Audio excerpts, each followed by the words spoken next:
All right, I think we're on the air now. Okay.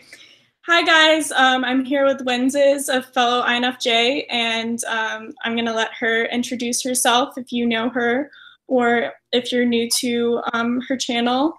Here she is. She's awesome. Wenzes, would you like to introduce yourself? Thank you, Emily. That's so sweet. Like, first off, awesome. Like, I told you this before. I'm so happy you're doing this, and we're all a community, and we're all in it for the same thing. So I'm really, really happy you're doing it as well. I've been doing videos for like INFJ videos for the last 4 years almost, and it started with me just personal life crisis, thinking about what's going on, and just looking. I was like around 26. No, I was 28 at that time, but it started when I was 26, really like looking, okay, what is it? Am I an empath? Like, why is this all happening? Why am I so upset and don't know what to do? And then I found like INFJ as like, I just found Myers-Briggs. I found it, and this was like a system, a model I could work with. And then from that point on, I started doing a lot of like self-empowering things. And I was looking at the community back then. Specifically, it was very much we gonna feel sorry for each other, we gonna tell each other we're all misunderstood, and nobody understands us, and so on. And it wasn't really something that was helpful for me at that time. Like, when I knew I needed to change and be more about self-empowerment, I thought this is the way for, like, this is now the time for me to actually help people to also find that and find joy in their life through self-empowerment and personal development and so on. Because I didn't have anybody to help me, and I wanted to help others. And since then, like, the community has changed so much, and I think a lot of us are really helping each other to have a better life and to, like, make the world better and more exciting. So yeah, I'm really happy that we get to talk today as well. That's awesome. I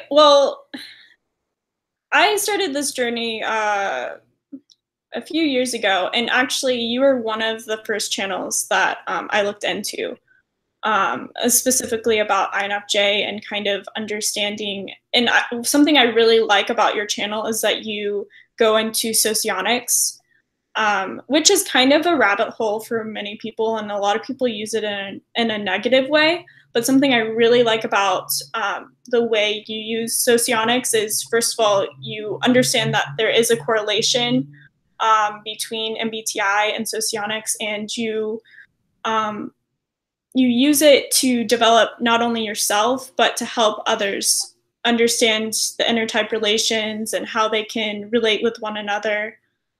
So if you want to talk about anything about socionics right now, I know that's kind of a broad That's topic. okay. Yeah, that's okay. Like, I haven't I haven't really talked about socionics in a while, but Yeah. I have been obsessed about socionics. I love it, because for me it was, as you said, like a rabbit hole in a way, but I was so deep into it that I got to a point where I felt like I knew all I needed to learn, and then it was for me to move forward. But I encourage everybody who's like dapped into Myers-Briggs a little bit and wants to know more to go into socionics, specifically the dichotomies.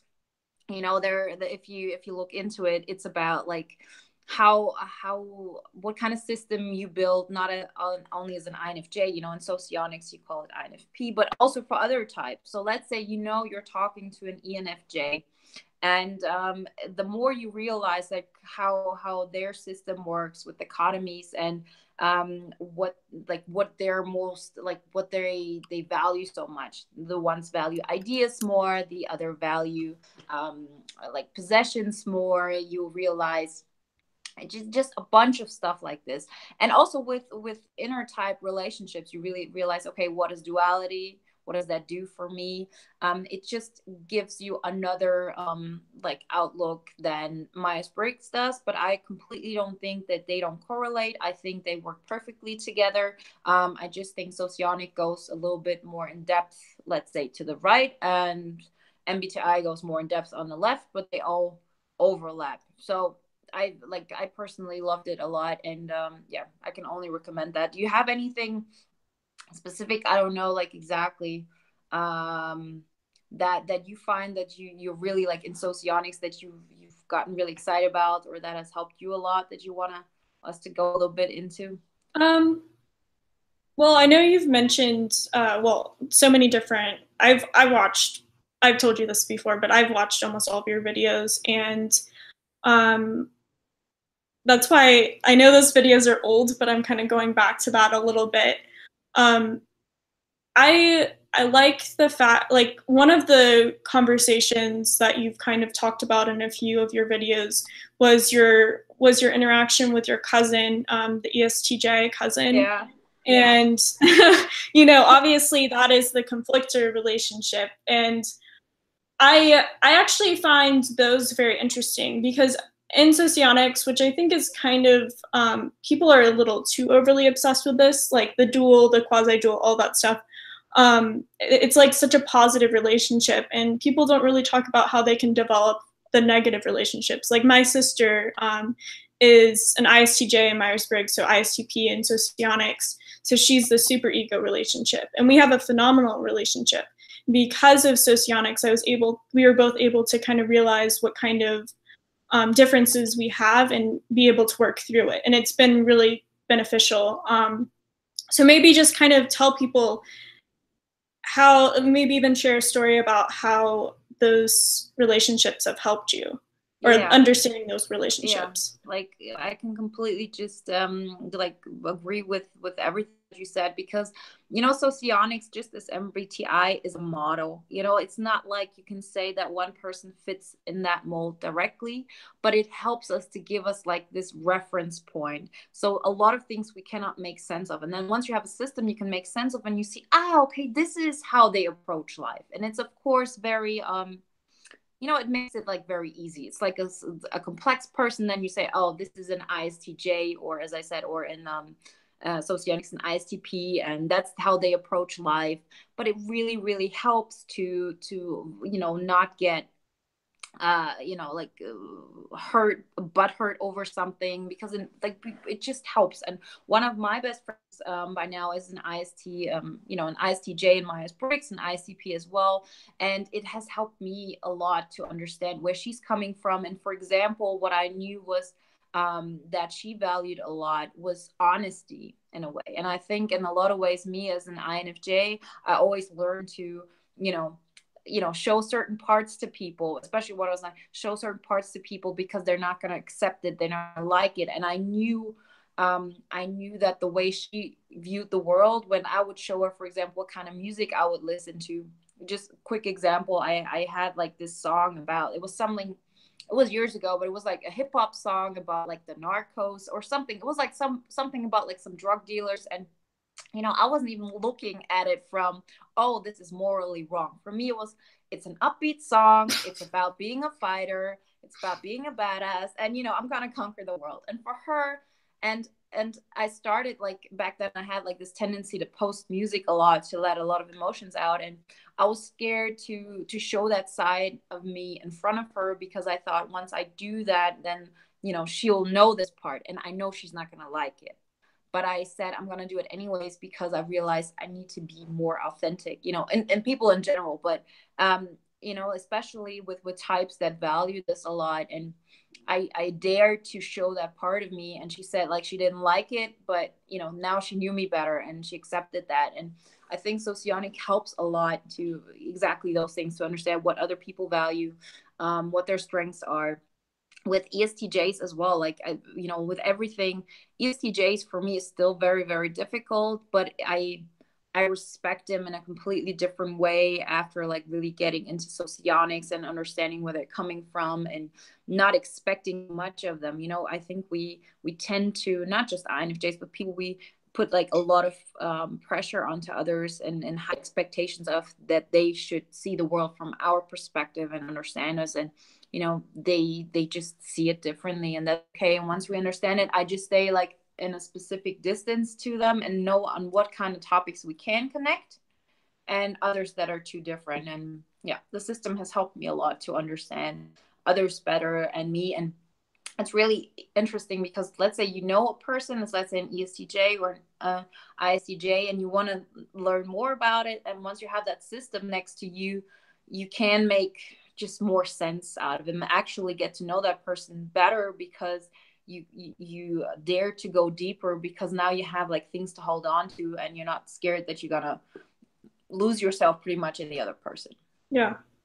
No, I definitely agree. And that's the way I think socionics should be used, is in a positive way. Some people do go down in a crazy way, but kind of getting off of typology, this is going to be helpful for INFJs because you have talked about this in so many of your videos, and you're talking more and more about it. And that's the personal growth aspect. And you talk about a lot how you were 5 years ago, or stuff like that. What would you kind of talk about your personal journey with growth, and kind of how you were when you were younger, for people that may not know you? Yeah. So yeah, let me go like back. So as a child, I was rather weird. I was the one who was like dancing around, like jumping around, and not how like my friends, or like not even my friends, just like how anybody in my world thought was cool. And so this is how I grew up. This is who I really was. And by the time I became a teenager, I got really good at playing a part. So I was really, really good. I had like this social standing, I guess. I was cool. I had like a group of friends, guys like me, and so on. But it took me a long time for me to realize that it was all a front. It was just I was really good at seeing how an emotional atmosphere works, knowing what people will react to, how they're going to react to, what they want. So I was pretty much playing everything they wanted me to be, and what they would, girls and guys, what they would think like, oh, that's so like beautiful or cool or whatever it is. And I realized more and more that, I still want authentic connections with people, and this is never enough. And every time I changed that role of, I'm going to play that role, and then I was being myself, I got like this disconnect, and people abandoned me and rejected me because in a way they felt like I was playing them, Yeah. because in the beginning they thought, oh, she's everything I ever hoped for, the best friend, or the girl I could, fall in love with, or whatever. And then I realized, no, actually, I was just playing a part, and I wasn't even aware of it. It was subconscious. So I got to a point where I was just constantly being rejected, over and over again in my 20s. And it was just so super painful. And I got to a point where I realized, okay, a lot of rejection came back that I have felt through childhood because of, the relationship I had with my father, and our dynamic, and how I learned to always keep myself small in order to get love. And I know now it's not like his fault or anything. It's just like the way he approached life. And I needed something different at that time. And, most people are not aware how to do that with their child. And I think most of us have this as like a normal, like it happens. Like how many parents do not, mess up their child somehow in this way? Like it's just natural. So, and today, I've having this, and I'm here visiting my father actually, and we have like this beautiful relationship that I never thought was possible. My father's an ENTP, and it's amazing. But long story short, so this whole thing came up, and so I was dealing with like all of this rejection, and now I thought, okay, I cannot pretend to be small anymore. I need to bring that out. Like for me, it was, I had this inner strength that I always like used to hide from people, because I thought once I do that, I'm not going to get, like, people are not going to love me because I'm, let's say, better than them in something, or whatever it is. But I didn't realize that first off, I was choosing people who I felt like I have more power over. I was choosing, and also my friendships, just people that I thought I have some kind of advantage, that when it comes down to it, I have a security blanket because I know something about them that I can use. And it wasn't like even information. It was just me knowing that they have a vulnerability. So anyway, so I got to this point, and then I realized I have to really express myself, and I'm going to lose all of my relationships. Most of the people that were in my life back then are still in my life, but it's just the dynamic of the relationship completely changed. And for me, it felt like you're never going to get loved again. And I had to deal with that. But, once you go through that pain, it's like, I'm really, really secure now. And then I felt, okay, I have to just start creating. And it was really hard in the beginning because you really have to change like your mindset. It's like, you know, when you have people who barely make it out of bed in the morning, it's a battle to get up. It's a battle to do that. And for me, it was the same way. It wasn't a battle to get up, but to actually like really create a life. I didn't know my preferences. I always went like with the movies my friends wanted to watch, with the music my friends wanted to watch, and so it was like a first off a time of self discovery. What do I actually like? That I surround myself with this, and that I like encourage the fighter in me. That I thought, okay, especially as me as a woman, I don't have to be this, you know, sensitive, a little beautiful creature in order to be loved. Or even if it was necessary, I knew I was not only these things, I was also a fighter. I was also like, you know, as a child, like Wonder Woman was my biggest hero. And to live that out and to go for more and be ambitious. And yeah, and all of these. And then I started, like, as I said, I started to help people because of, it was just like a drive. I think most of us want to help people, but we tend to, you know, do it in a codependent way. We tend to help people who don't ask for our help, because they're our only outlet. And so once I learned, no, I have to like just help people who want my help, and everything changed. And then from now on, since yeah, I have ideas and insights and I just share them.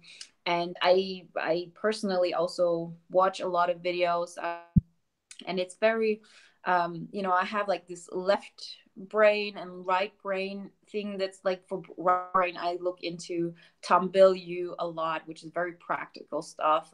Left, I look into Bentinho Massaro and Kristen Moore Sheldon, which is a lot about frequency and more, let's say, more esoteric things. But the way I combine it, it's like not esoteric at all. It's just like, you know, physics. We know the more positive you are, the more positive things come to your life. It's just like the frequency meets there. And so I try to like look for these things just from an intrinsic point of view. I want to grow. I want to get better. I want to have, you know, be more blissful and have more abundance, and just see how far can my mind take this? Like, how much of an epic life can I create, but more in a playful way and not in a way of, if I don't make it, my life doesn't make sense. I think through going through that rejection phase, I realized like my life is just as valuable if I don't do anything as it is when if I do something. So this is more of a play thing. And once it becomes just like this play, and you know, I get like have a chance to help people and so on, it's much more easier to me because there's not so much at stake. I think a lot of us don't dare to do something because there's so much in stake, like that would mean something, you know? Yeah. Yeah. And so yeah, that was a long monologue. I'm sorry. But yeah, No, it was awesome. I feel like a lot of people are gonna get stuff from that. yeah. Yeah, that's how it is and where I'm at right now. And I wanna, yeah, I just allow myself whatever I'm like, the road I'm taking at this moment, to also share it. And you know, I always had like worries. Okay, is it always something that like my viewers are gonna follow with? Like, are they gonna follow me with this? But you know, that's just what I do. I've learned not to just say, okay, I'm gonna talk about these 5 things because these 5 things are what people are looking for, but more to say like, this is what's helping me right now, and what can you take out of it? Because I believe no one can take everything from one person, which is too different. You know, I look at different sources, and I hope I'm just one source that helps somebody build their puzzle. Yeah, no, I agree with that. And I think as far as change goes, I think it's with any relationship, you have to be able to grow and develop with someone. So it's the same thing as YouTube. I personally don't, I do things for people, but I also do it because I'm interested in the topics. I'm not going to just, you know, make a makeup video just because like people want to see a makeup video or something. Yeah, like, yeah. you know, Yeah, stupid things like that. But yeah. Yeah, but I love, like, this is like so good with our communities, I think, because when people ask you, you know, but what about this? Then I'm thinking, yeah, you're right. I actually should talk about this because you're probably not the only one asking about this. And it's actually like something that's been happening. So I love the dialogue as well. I think it helps us. It's never just a one-way street anyways, right? We get feedback all the time, and it always shapes like what direction we go. So yeah. Yeah. There is a lot of things from what you were just talking about your personal your journey with personal growth that I want to address. But one of the things you've talked about this in several videos, that the sense of kind of not trying or not giving your all because you typically were at the top and you didn't even have to try. And then kind of when you decided, no, I don't care if I'm at the bottom, I'm going to give it my all and I'm really going to be, that's something I definitely have struggled with, especially like in school. I never had to really study. And I didn't always like get the best grades, but I typically was, did pretty well. And I didn't really have to, like, I would do things last minute. And I remember this happened a lot in college or university. I would write a paper and then like the night before, like in the middle of the night, and then turn it in on time. And people that you spent like a month on the paper would get like maybe a B or C and I would get an A. It's like, I mean, but I don't like that. That's something that I've always struggled with, is being able to try. And I kind of want you to go into, even though you've talked about this, how you were able to get over that and really kind of get over your ego and just do it. Yeah. I love that you brought this up. I think a lot of us, like INFJs, have this. And this is actually something where Socionics helped me a lot. So it was actually somewhere in like a Socionics article where I read something that if INFJs, or they call it INFP, aren't the best at it, they don't even try. And so I realized, well, okay, yeah, I'm always the best at something. And for me, it felt like, yeah, like there's nothing to go. Like, where should I go? And then I realized, yeah, but it was my choice in what direction I put myself in. So for example, you're the best at university, but let's take out of like what kind of financial opportunities we have to go into schools like this. But, there are colleges out there where people are just as smart as you, and you probably wouldn't get ahead if you were just doing this at night. And for some reason, subconsciously, you chose, a school where you can get away with that. And for me, it's the same way. It's like I chose a job that I thought, well, this is like, I'm a derivative expert at 26 and so on. And I thought, yeah, like, what else is there? And then I realized, well, actually, there are a and I didn't choose it because I was telling myself, well, that doesn't really, it doesn't really go with where I want to go, and it's capitalistic, and it's not like who I want to be. And then I realized, yeah, it's true. It's not where I wanted to be.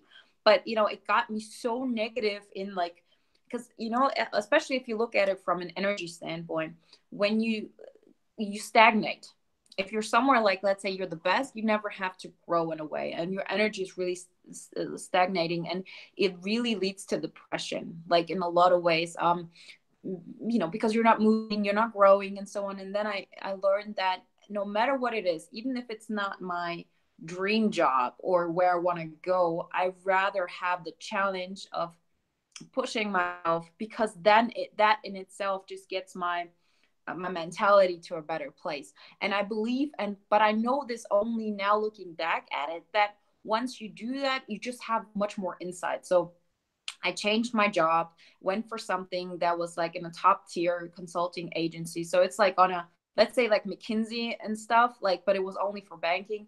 And I was really bad at it in the beginning. And I realized it's not like my field. But if I didn't make that jump, I wouldn't have known that, because on the lower level, I was the best, it was easy for me. So, excuse me. So I didn't know. So, but once I made that jump, I realized, okay, actually, because I made that jump, I first off got the insight that, if I really go down that rabbit hole, that's not the place for me. I wouldn't have known that on a lower space. Second of all, I learned to be, how do you call it, just self-disciplined. I learned how to really organize myself to work for something it's a skill, and we learn that. And so every time you have people around you who push you to do better, it's just good for your psyche. And then you can like really make the jumps and say, okay, now I have the insight, now I can go and do something else that is more in tune with what is good for my soul, with good like me being. And yeah, it was more of a of a way of a wake-up call for me. I was miserable, I was depressed, and I thought like, okay, the truth is out there, the exciting life is out there, and that's the only way. I realized I have to start fighting. And now I hope that when I talk to people about this and they're still in this state of, okay, I'm the best at this, and I don't, like where to go, that they don't have to go through the pain that I had to go through to realize that, but actually try it and say, I'm just gonna like keep fighting because I need the fight in my life in order to feel good. And it doesn't have to be like a negative thing. Like, I'm not a person, there are people who say life is all about suffering and then you die. And it's like, it should be like painful. I don't think that. When I say fight, I just mean like, grow, excite yourself, have like a goal, push yourself, go like this. And then the more you keep doing that, the more you'll realize what will give your life more meaning. Because if you stay at that place below, you can't get any insight. So don't stay there because you feel, oh, if I go up, this is not the right direction for me. That's okay. Once you're like, go up that mountain, even if it's the wrong mountain, you'll have like a better overview. And then you can say, okay, actually that mountain over there is the right one for me. But you would have never known that if you stayed down there. Exactly. No, oh my gosh. I hope I don't cry in this video because you're a really big inspiration. Okay, I'm already starting to cry. Yeah, that's good. It's good. It's good. Don't worry about it. I'm excited. No, I sorry. I absolutely love your videos and I love what you're doing because I've talked about this before on my channel, but I've definitely suffered with depression. And your videos are some of the videos that really helped me through it. I believe that, sorry. I believe that in the concepts that you want to, the 10 people that you surround yourself with the most, you're the average of those people, or whatever the percentage is. And that can be, it doesn't have to be physically. You don't have to have friends in the, like, I mean, it's good to have people that you're friends with in real life, but as far as surrounding yourself, you can do that, especially now that we have technology and the internet. You can do that by watching videos and surrounding yourself by positivity. And I would say that you are definitely one of those people that I have put, even though you may have not known this, you are one of those people that I surrounded myself with. So no, that's good. That's good. Like, really, like, first off, like it makes me really happy. Like, second of all, like, this is like what I do as well. And guess what? You will also be that kind of person for somebody else. So you're actually, we're all helping each other. And like, yeah, like, this is like what I was dreaming of. When I was younger, I always thought like, I want to have a group of people that, I can inspire others, and I can get inspired by others. And like, seeing you, like, also talk, you'll connect with people differently than anybody of us ever will. So your unique gift to the world is so important. And so this is like what I'm happy. And I'm pretty sure this is also a reason why you said like, okay, I also need to help people to get out of that and to help them. And it's amazing. And yeah, I'm feeling really, really blessed that I could have, like, that I helped you on that way. And of course, I know, like, I like you said, like, you're an anonymous, like, but I, watcher, but I've seen your posts. I know, like, we've talked before. It's not like we've never talked before. So I'm really happy. I'm happy that you're at a like better place and that all of it is good. And yeah, I'm touched, and I'm happy I could help. I'm glad. Okay, sorry, going off of taking away like me being an emotional wreck. This is so, like, people will like, oh my God, I love Emily. She's so real. Like, this is all like really, really good. Oh, by the way, I told Wenzes about this, but Pumpkin's right here and Henry's right here. He's not being annoying because he went on a walk. So they're very cute, those two. And then Fleur's somewhere. I have a black cat named Fleur, and she's somewhere. But yeah, so going back to kind of personal growth and in motivation. You were talking about this and that for you, what you're trying to be the best at, what you are most interested in is personal growth and being present. Would you like to talk about that with people? Yeah. So for me, I don't even know where it started, but when I always used to analyze other people, and I always used to analyze their behavior, and I realized more and more, well, it's for me. I want to try. I want to help people, but at the same time, I feel like I'm stuck. And so once I changed that, it became this intrinsic thing that was just pushing me. And in a lot of ways, I guess also MBTI helped me with this, because I knew, well, INFJs are more about, let's say those, spiritual. I don't like the word, I don't Yeah, know me why. neither. I have like these negative, I think it was more negative back, like, let's say 20 years ago, and I had all these like drama and like whimsical and but let's say personal growth, that INFJs are more interested in this. And I was always in the technical field, and I said, well, okay, that's what it is. But I realized more and more, yes, this is what I like, because the way our mind works, or when I use my intuition, it's exactly about finding systems and patterns of relationships, of things, how I perceive the world, how we have control over perceiving the world. So this is something that I did one way or another. It was just something that automatically happens. And you can see it the same way. We have like those insights, they just come, just like, oh yeah, actually that's true. And so it didn't, like, this was just happening. And for me, it took me just a while to be able to categorize it. And so that's why actually I love this community, because we help each other characterize it, like categorize this. And like, also because you said, like, okay, and the people we surround ourselves with, like the fact that, like, all of us, hold on, Oh, what's going are you on? there? Okay, hold on. Yeah, I need think to just, yeah, you can see me now. No, hold on. yeah, it's I No. think there's just, oh, I can see you now.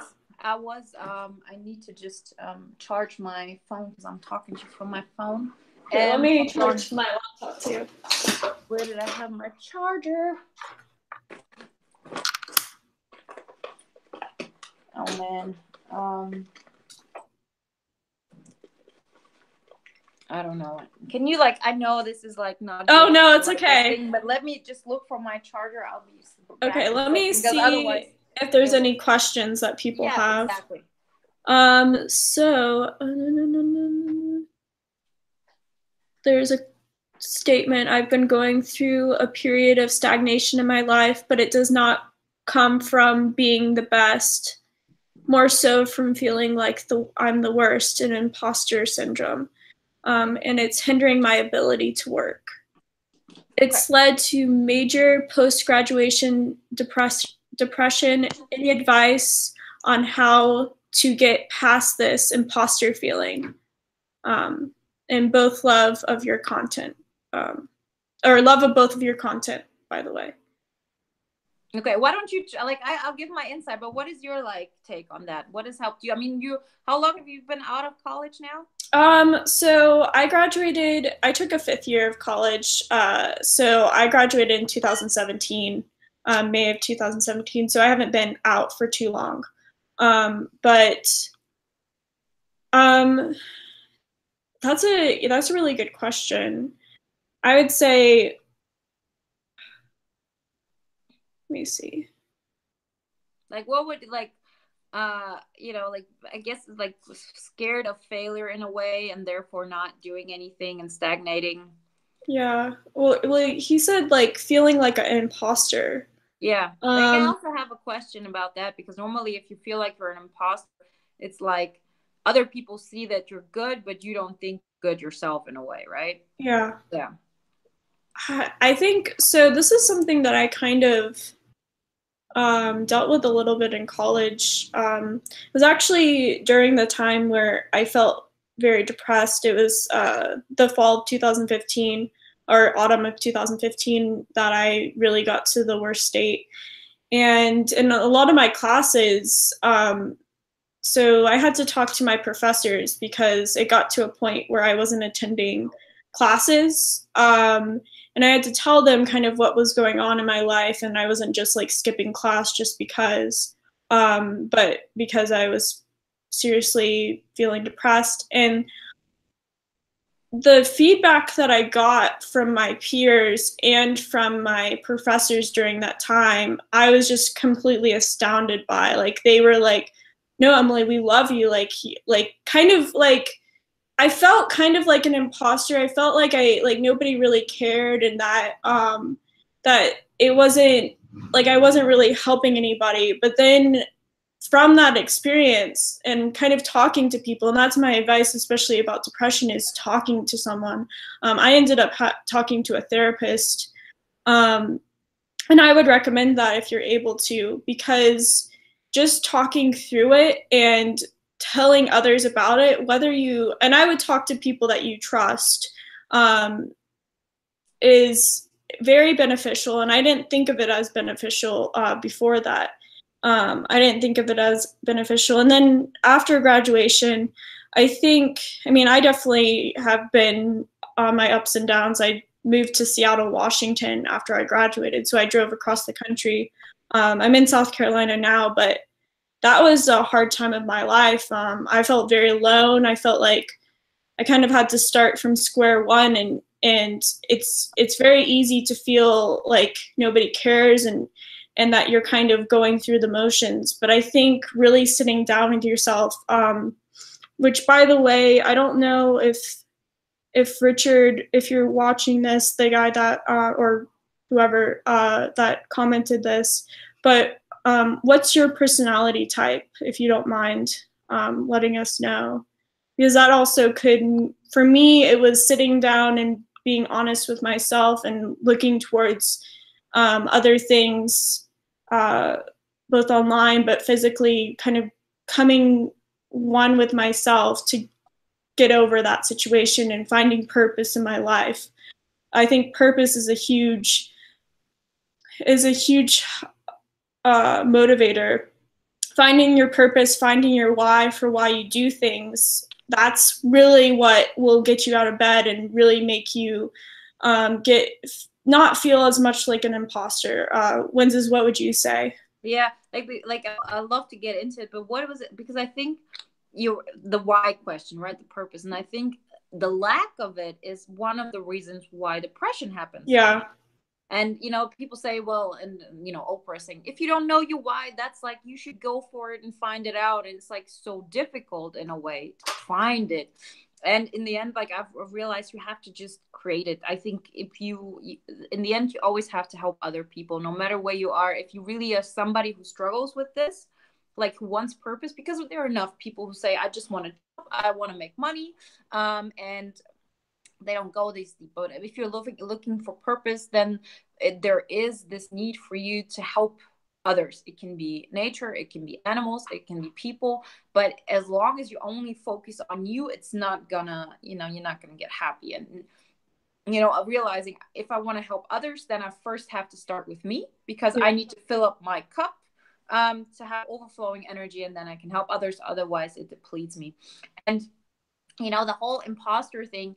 The thing is just to be okay. It's like really dealing with the fact that you will get rejected, because in the end we're afraid that people will find out that we're not good if we try, and we say we're the second to last, so don't try at all. So this is like the whole imposter thing, in a way that if we would really show people who we are, then we would just fall short. And I think it comes back to what we're talking about, that INFJs either are the best or they don't even try, let's say in a undeveloped state. I think a lot of those definitions and descriptions are INFJs are like INFJs in crisis, INFJs undeveloped, and there's so much more potential than all of those things. So my suggestion to this is be okay with being second to last, be okay with second best. I have a video on this, and deal with the pain that comes with it. And once you do that and you fall short, that you say, okay, I'm okay with being somewhere in the middle, and then you can once you're okay with that, then you stop comparing yourself to others,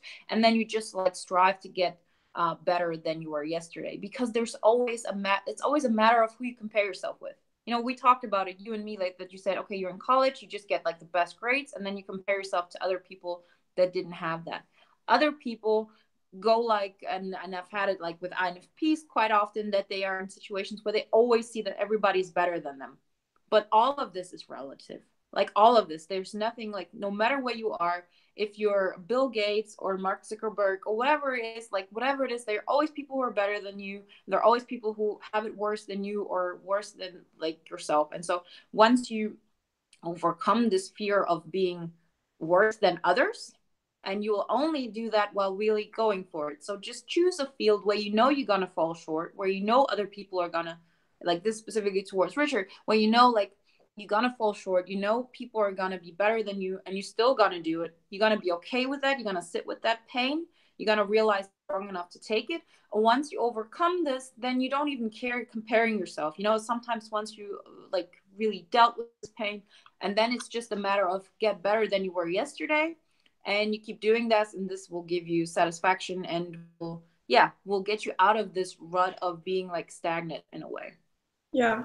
And I think what you just said about comparing yourself to yesterday, and I think so many people, and I've talked about this before in some of my videos, and you've talked about it, is comparing yourself to others. And it can be positive, but it's also, I would say it's mostly negative, because really at the end of the day, nobody else is like you in every way, like you were saying. And the person you need to mostly compare yourself to is your former self or your yesterday self, and realize that there's certain abilities that you have that other people may be lacking, and vice versa, and not being so caught up with the comparison aspect.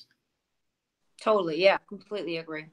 Like, I know it's hard in the beginning, but you know, realizing, well, I'm never gonna have as much SE as an ENFJ, for example, or I'm never gonna have as much SE as an ESTP. That doesn't mean that I should never try to do my SE, my best version of SE.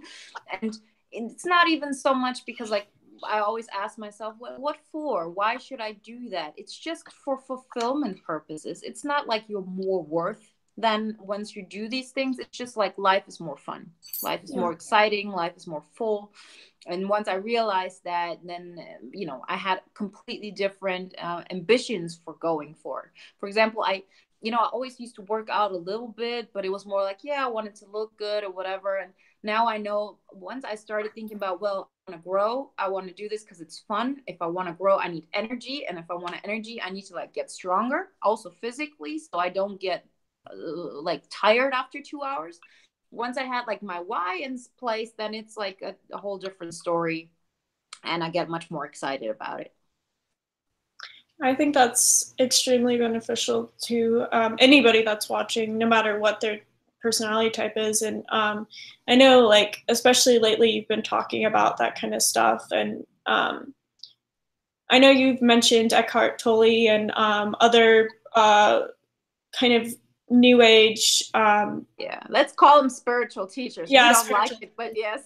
Yeah, it's funny that you say that, because I really do not like the word spiritual, but because it does, like, I don't mind it now, but yeah, it does have that kind of connotation of being like woo, like kind of witchcrafty, kind of weird stuff. But it's not that way, and there's so many personalities and personal development gurus, if you want to say.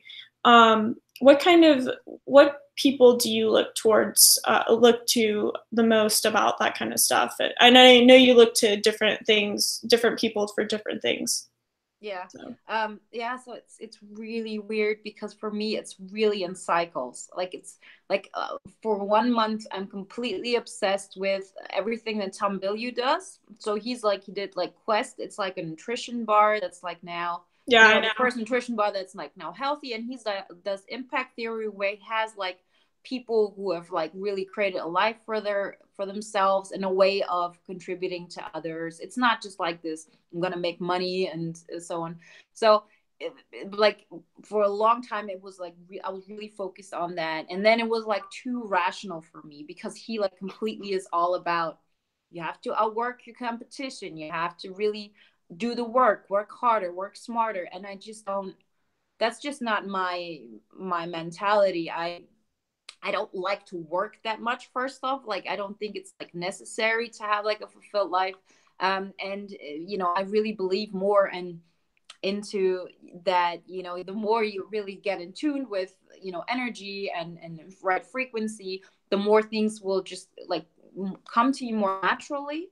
And the more success you will have. And success, it doesn't have to be like, as I said, just something financial, but also like how many people understand you, how many people you can reach, you can touch, and really have like you know, like a contribution or meaning like this. So yeah, so as I said, I've told this before, but I'm just gonna mention him. So Tom Bilyeu, a long time. Then more into the like left, what is it, no, right wing, which is more like this energy stuff, is Bentinho Massaro. Like I've like, I have ups and downs with him. Sometimes I think his stuff is amazing, sometimes I think he's a total phony. But but it's like, you know, I try not to judge, because I think like there's just a lot I don't understand. Like I've learned that everything now, I know I don't know anything. And that's how I also love if people approach, let's say, your material, my material, because there are people who don't understand everything or don't share everything, but that they pick up what works. You know, we don't have to talk about the things that don't work, but the things that do work. And then you know, hold on, let's say hi to my dad. He's here right now. Hello. Hello. So yeah, and yeah, so that's what I think. And so I always pick up the stuff that makes sense for me, and he talks in a way that really makes me think further on being really in the moment and being present. So Bentinho Massaro. I really like Christy Marie Sheldon, although there's not much material on her online. She works a lot about removing abundance blocks. So she does a lot with meditation and says like, you know, stuff that you picked up in childhood, and she gets you like to those places that you remove those blocks. And it's actually helped me a lot to get more into my subconscious. And I have some material from her from back in 2011. It wasn't even like expensive back then. And yeah, I just discovered Eckhart Tolle. Of course, I've known him for a long time, but it was like too slow for me, too monotonous, and like I even tried it today, and today I also thought, God, I can't do this. But last week was really good. And then Joe Dispenza, this is also somebody who's looking more at it from a scientific point of view, but also works with like energy and frequencies. But he was actually on Tom Bilyeu's show, so actually that was like a gap between like the left brain kind of way of looking at it, very very structured like this, and then, you know, going that direction. So I always, yeah, those are, let's say, from like my people that I look forward like often. Those are my core people. And then, but I also like to watch more like fitness girls, because, you know, like just lighthearted stuff that is like, I like Whitney Simmons, I like Abby Pollock. It's just more of a, you know, we all need like so much of different things, and they inspire us to just be positive. It doesn't have to be something that is just like very, how does it say, like information wise. Like I believe we pick up energy just from like the energy of people. And so if you have just positive stuff, even if it's just somebody who talks about something, as you know, even if you had something that, you know, somebody's talking about gardening or something where the energy, or like cooking, like, you know, if you're excited about that you connect with, I say go for it, and pull up and pick up that energy. So yeah, that's those are actually like my current people. I think that's a good point. I think a lot of INFJs, or just people in general, when they're into personal development, or not even personal development, they think that they only should watch like motivational speakers or people that are kind of more insightful in that way. But I believe also that you get energy from anything. And I watch all kinds of different channels on YouTube. I actually watch a lot of family vloggers. Well, not too many, because I'm really interested in family and I mean, all across the board, all different things. And actually, I would say, have you ever heard of the YouTuber Evan Carmichael? I have, yes. He has really good videos, especially for people that are a lot of the people, if not all of the people that you mentioned, besides the fitness people, he has videos about. And it's really interesting because he actually has interviews and stuff. Yeah, doesn't he do like the 10 things about that person? He does. Like that? Yeah, he does different videos. Yeah, but I wasn't sure that, like, yeah, I know exactly what you're talking about. I really like him as well. Yeah, I think those are very. I'll link his channel, and if we can, I'll get links to some of the other channels or people, because I think those are very helpful. So going back. Just hold on. I'm really excited. No problem. I'm really excited about the thing that you said, that you like to watch family vlogs, because this is very specific. You know, I don't think that a lot of so like, you know, like, it's everybody of us has something so specific, and I love that you're interested in family dynamics, and I think there's so much you can actually pick up from that I haven't even looked into. So what do you think is, like, where does this love for family dynamics come from, or this like interest in that? For me? Yeah. I don't know if you knew this. I've mentioned it before in some of my videos, or maybe just one, I don't know. But people know this in real life about me. I want to have 7 children. I want to have a large family. I don't even have a boyfriend, but that doesn't matter. But How I've many always. siblings do you have? I only have, so I have a younger sister, and then I have a stepsister and a stepbrother. And my stepsister is just, she's like 4 or 5 months older than me, so we're close in age, obviously. And then my sister's 2 years older than me, and then my stepbrother, I think, is 29 right now. So. Yeah. So, but actually, yeah. So, like, I don't know, like, because I think, for me, it's more like I have total anxiety about, like, childbirth, and I don't know, like, you know, like, I just don't know. For me, I'm also somebody who's been alone for a long time. Like, I don't feel alone, but I'm not, like, I don't need to have a relationship, but I also want to be a mother one day. But, you know, I believe the older I get, how great it is to have a family, because my brother is 12 years younger than me. So until I was 12, I was like an only child, especially. So, like, let's say my childhood, I was an only child, and now my brother gets to an age, he's 20 now, I'm 32, so where we can actually really connect, and we're so close, and it's such a strength, and it's such a such an added value to my life that I never thought was possible unless I saw it. So I know what like family can bring. And so, yeah, so that's really interesting. Like, good to know, like, curious fact about you. So, okay. No, a couple of years. Yeah, I know. Yeah, that actually, I don't know if anybody watching this, this is just a very not super obscure. She's actually really successful, but maybe obscure in this community. There's a person, an influencer. She has blogs, like on, she has a blog, and she also is big on Instagram. And she has a YouTube channel, but she's not as much into it. But her name is Emily Myers. I think her YouTube channel and her everything else is The Freckled Fox. She just so happens to be basically the same height as me. We have the same natural hair color. Like, she has auburn hair. Her name's Emily. Like, she basically is living my dream life. Like, she has, it's unfortunate. Her first husband died at a pretty young age. I think he was in his early to mid 30s from melanoma. So that's really sad. She, at that time, I think she was 25 or 26 when he died, and she had 5 kids. And she's now married to a guy that she was friends with when she was younger. and he was a couple of years older than her, and they never dated at the time, but they used to write letters to one another, and they basically rekindled the relationship and got married, and they recently had a daughter. So now she has six kids. I think she's 27, and that's like and I know people probably think that's so crazy, but that's like what I would love. Like, yeah. No, seriously, like one of the main reasons why, or especially when I was younger, and I was always like, when I have children, I want to be able to like handle it financially. Like now I don't even care that much. I think like you can always make it work.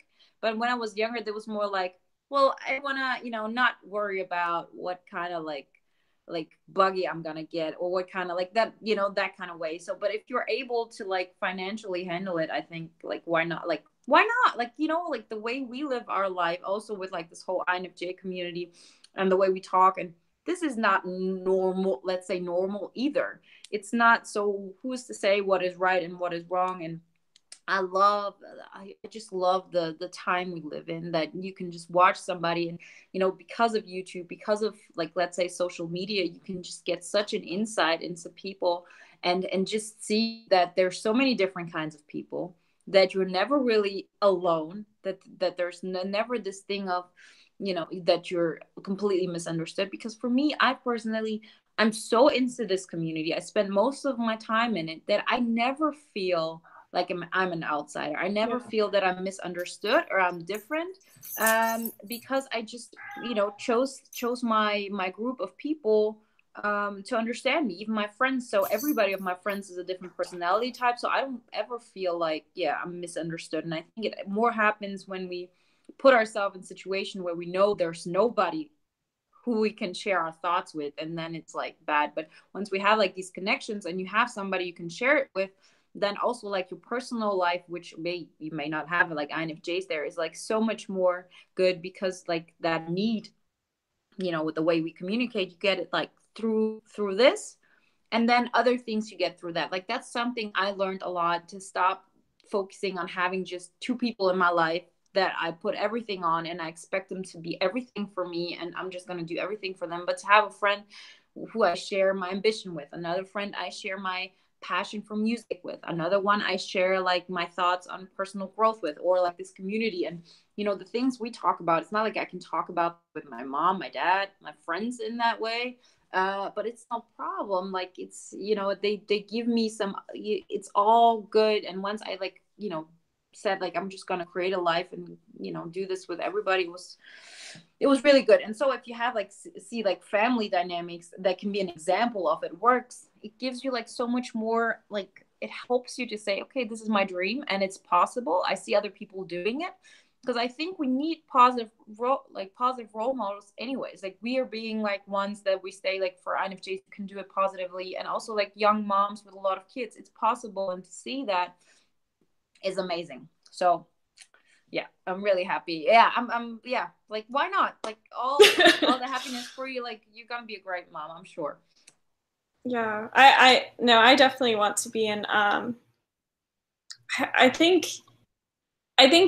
just spreading positivity, and like you were saying, kind of not isolating yourself, and being open to everyone and accepting people. So for me, going back to like type relations and socionics, another thing that really I benefited from, and I think the people around me benefited from, whether they know about it or not, is from socionics, I learned to accept people for who they are and not try to change them. And I think that is a big thing, to never try to change people. I mean, yeah, people will change if they want to change, and you know, there's certain things you can change, but fundamentally, you should never try to change someone, and just realize that certain people can't do certain things that maybe you want them to do or be. So you just cut off that. You just say it again, that certain people can't. Certain people may not do or be the person you want them to be. Exactly. I think we always like want people to be a certain way, and then we realize actually we're projecting so much onto them that we should have done on our own. You know, that we feel okay, like that person is so artistic, why don't they like put this out there? And then you realize, well, actually they want to do that, actually they want to have a more private life, and I'm the one who wants to put it out there, and I just put it out on them because it's easier. And yeah, and I realized that more and more, that we, first off, we can't change anybody. We don't have the strength to change anybody. It's not possible. And once I realized that, then I also took the responsibility away from me. It's like, I thought I have to change others. They cannot change by themselves. And the moment I realized they're the only ones who can change themselves, I also realized, okay, I'm responsible for changing myself. And now I realize, the more, I mean, you probably have the same thing, the more you do things for you and you grow yourself, you see how people actually take this as an example much more than anything before. And this, like, the chances of people changing in a way that's better for them is much higher if you focus on doing the good thing for you, because then subconsciously giving others the permission to do the same thing. Exactly. And this kind of ties into it. And I know you've heard this, especially like Oprah talks about it, is the most selfish thing you can do. And this talks about parenthood and everything. And this is so especially when you're an INFJ, this sounds so counterintuitive, counterproductive, is the most selfish thing you can do is to not be selfish. And it's not in let's say, oh, it's like an ego thing where you're just going out of your ego and you're being selfish and you're being self-absorbed. It's, what this means is, by being selfish, is putting yourself first. And it's not like if you're religious, it's not about like putting yourself before God or something like that, but it's taking care of yourself. As you talked about, filling your cup so that your cup runneth over. And by doing this, by being truly intrinsically, having this intrinsic drive and being positive and having a very sound inward life, especially as an INFJ, then you're really able to help other people. When you're doing the things that you need to do, it motivates other people to do the things, just like how you did with me.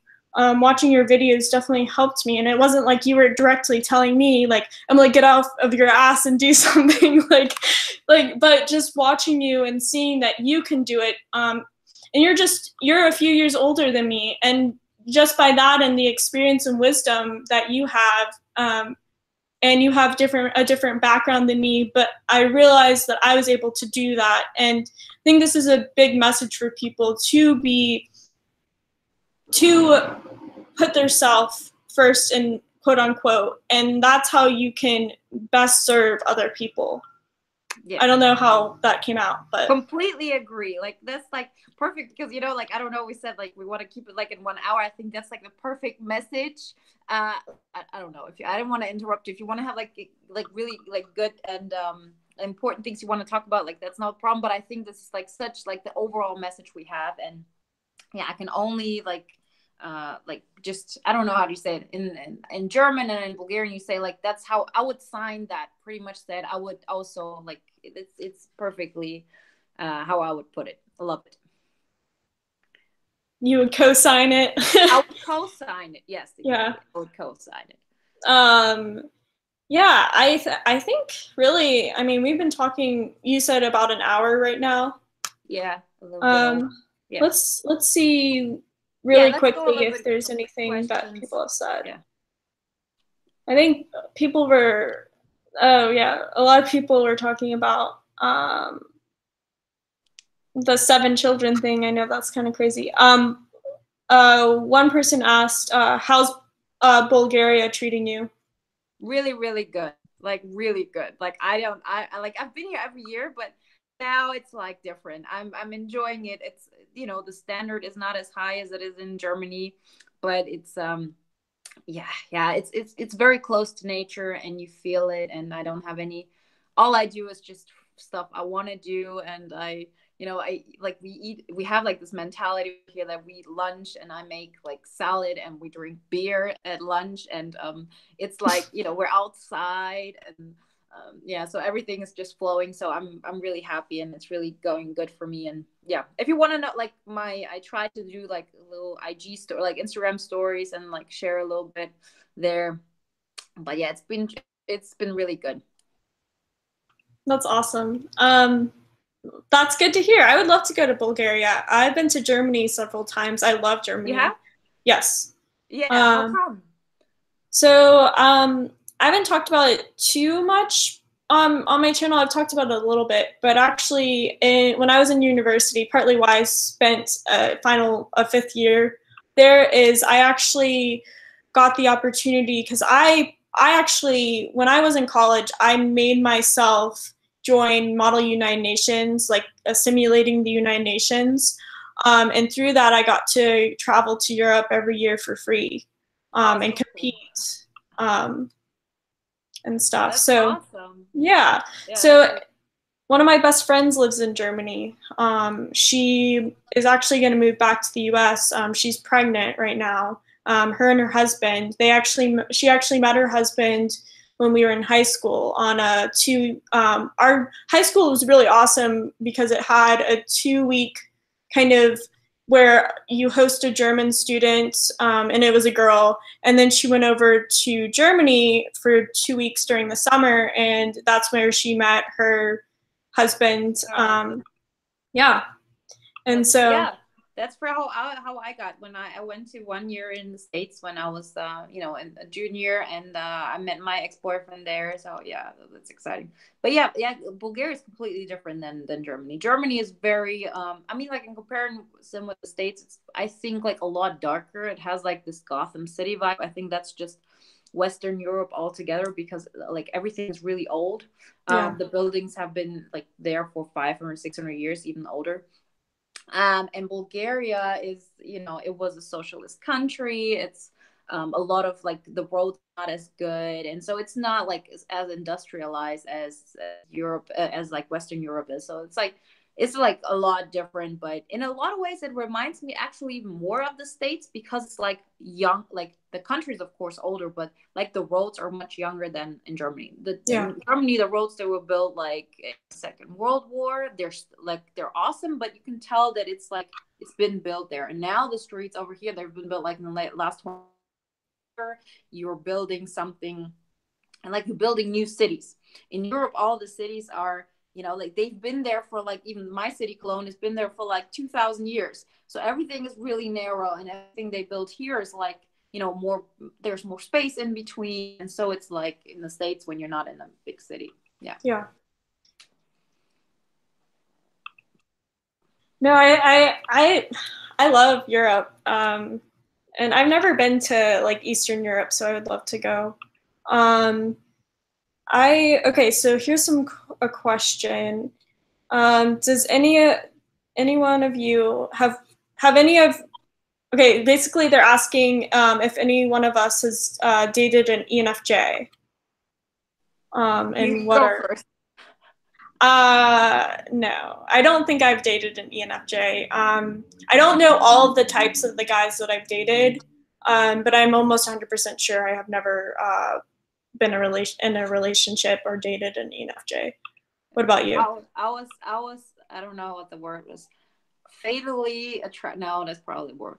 I wasn't really dating an ENFJ, but I was head over heels for an ENFJ, and that was actually the worst, like that the biggest rejection in that way that happened before I started like doing my channel. And it's very interesting because it's like they're doing everything that you want to do with your life somehow. It's like really a mirror, how you say it in Socionics, and you project so much on the other person, then you have to learn, okay, I'm actually projecting that, and they're not who I want them to be. And so it was a really crazy dynamic. So if somebody wants to like see something like more about this, like my experience, like all my videos on one-sided intimacy, on setting emotional boundaries, on also my video INFJs and ENFJs is all about my relationship with an ENFJ. So I learned a lot from that. Most important thing in my life, like really most painful and most important part of my growth.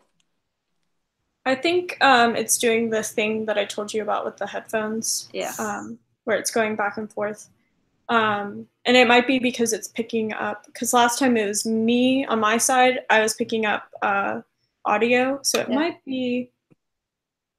Yeah, we can do that. But as I said, like, should we like wrap like? Because like I think we should probably wrap it up. Yeah, I definitely think we should probably wrap it up. And we can talk if you want to. We can definitely talk another time. Again. Yes, love to do it again. I always love talking to you. It was amazing getting to know you a little bit. So I'm glad if we like just do this. Like first off, stay in touch definitely, and yes, then like keep doing this more often. All right. Well, obviously, subscribe to Wenzes channel if you haven't already, and because I think she has some of the most, I've said this before on my channel, but I think you have some of the best content, specifically for INFJs, but just in general, if you're talking about personal development, any other personality, I think you just have so much information, so much positivity. Your energy levels are amazing, and I think people can really connect to it. So thank you so much. And like, you know, like we talked about it, I'm also gonna, if you're watching this on my channel, because I'm gonna post this, then also please connect and subscribe to Emily. Like, you know, love what you're doing as well. I'll like also put like your channel like in my description when I have it. And I'm so glad that you reached out, because we talked about it, that actually there are, you know, some INFJs, we both have reached out and they're not that open to doing these things. And in the end, if we can't be there for each other, why are we doing this for, right? So exactly. I'm glad that you reached out and we started talking and we're doing this and helping each other. And so I had a wonderful time, and thank you for having me. Oh, thank you. All right. Bye, guys. And if you have anything else to add, just put it in the comments. I know the messenger after the live stream, it doesn't let you interact. But yeah, have a great day. And I don't. All right. Bye. Bye.